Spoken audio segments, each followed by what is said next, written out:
그러면 168항을 물었는데 모르겠습니다. 당사에 있던 의원들로부터 의원총회 내지는 뭐 회의를 당사에서 하니까 참석을 위해 당사로 오라 그런 연락 받은 적 있습니까?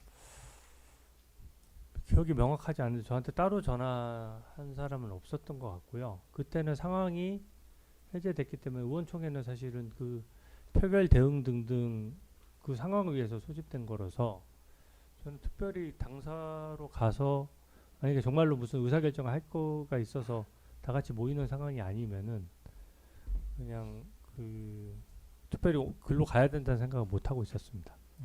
167항 물어보겠습니다. 그 피고인이 당사로 이동한 다음에 당사에 있던 의원들과 함께 의원총회를 열고 12월 4일 03시 22분경 배준영 원내수석 부대표를 통해 언론에 지금 현재로서는 여기 모이신 의원님들이 뜻을 모아서 지금 국회에서 계엄 해제와 관련된 의결을 했기 때문에 대통령께서는 그 의견을 받아들이셔서 조속히 계엄을 해제해 주십사 하는 요청을 하게 되었다는 그런 말씀 드립니다. 라고 밝힌 것으로 확인되는데 그러한 내용도 모르셨어요? 당시에?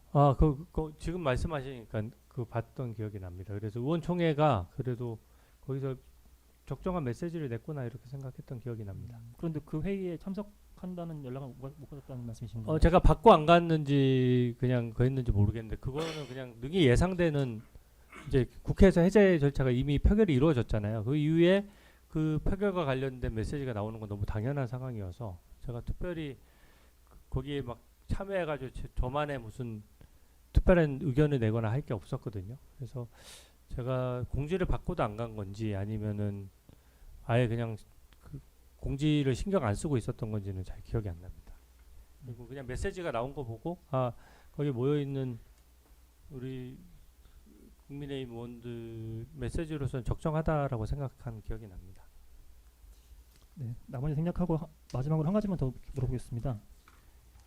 그 국회 경찰에서 국회 통제해서 그 표결에 참여하지 못한 것이다라고 이렇게 말씀하셨는데 그렇다면 국회 통제에도 불구하고 이제 그 증인께서 본회의장 들어간 이후에 들어간 직후에는 아마 정족수가 차지 않았을 텐데 들어가신 이후에 찼잖아요.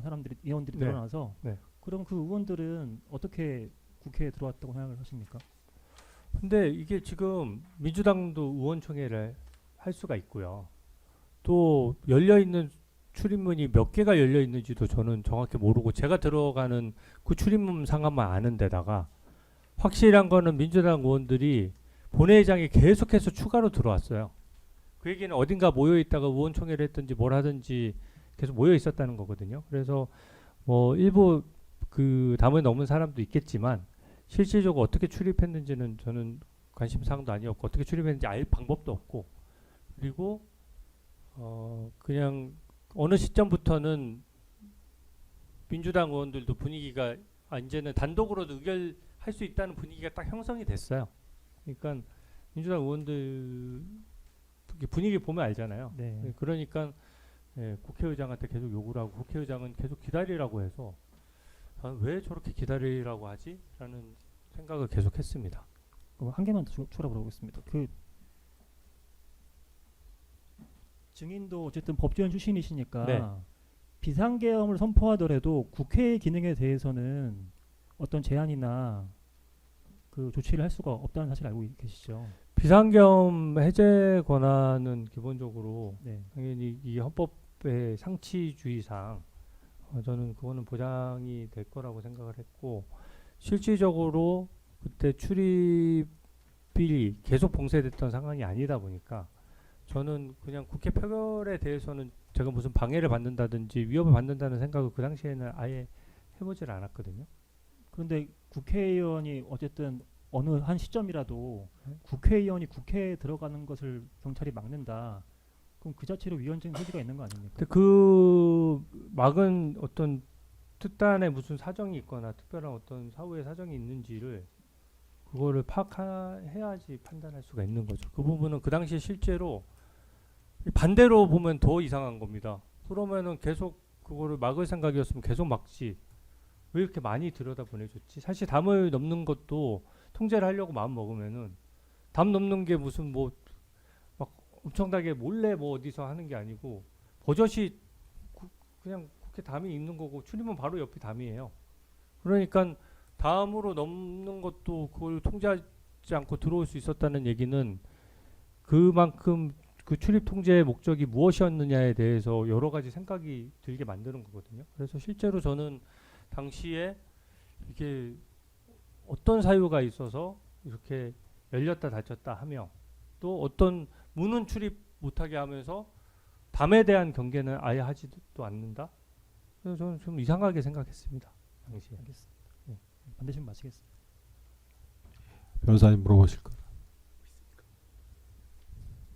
없습니다. 제가 마지막으로 한 말씀만 드려도 되나요? 짧게. 짧게 말씀하시죠. 저는 제가 비상계엄 해제에 실제 참여한 사람이지 않습니까? 근데 참여 과정에서 그냥 뭐 추경호 원내대표를 차치하고서라도 그 어떤 누구로부터도 뭔가 잠깐 나와줬으면 좋겠다, 뭐 안 해줬으면 좋겠다는 얘기를 전혀 들어본 적이 없거든요. 근데 제가 이 부분을 꼭 말씀드리고 싶은 것은 오히려 민주당이 150석을 차고 난 이후의 상황을 좀 살펴봐 주셨으면 합니다. 150석에 제가 너무나 이상해서 제가 그 장면이 너무나 기억이 나거든요. 민주당 의원들이 항의를 하는 상황이에요. 우원식 국회의장에게 왜 표결을 빨리 안 하느냐라고 하는데 기다려라 했단 말이에요. 그리고 그 표결 시간이 갑자기 변경되고 그 표결 시간 직전에 이재명 대표가 들어오고 표결을 하는 순간 아, 나 이재명 대표가 기다렸구나라고 생각한 거란 말입니다. 그러면 국회의 기능을 살리기 위해서 하는 거는 그 표결의 의결 정적수도 중요하고 그 시간도 굉장히 중요하거든요. 근데 의결 정적수에 있어서는 이미 150석을 넘은 상황인데 여기서 190석이 되든 210석이 되든 거기에 무슨 효력의 차이가 없는데 오히려 반대로 언제 계엄이 해제되느냐 하는 거는 이 국회 봉쇄 상황이 어떻게 바뀔지도 모르고 여러 가지 상황이 바뀔 수 있기 때문에 이 부분도 굉장히 그 중요한 판단 요소거든요. 근데 그 부분에 대해서는 제가 문제 제기를 계속 했어요. 근데 그 부분에 대해서는 수사도 이루어지지 않고 그 부분에 대한 법률적 판단도 없으면서 이 부분만 이렇게 문제 삼는 거는 저도 법조인으로서 저는 부당하다고 생각합니다. 예, 네, 이상입니다. 예, 돌아가시면 됩니다. 예, 증인 좀 마치겠습니다.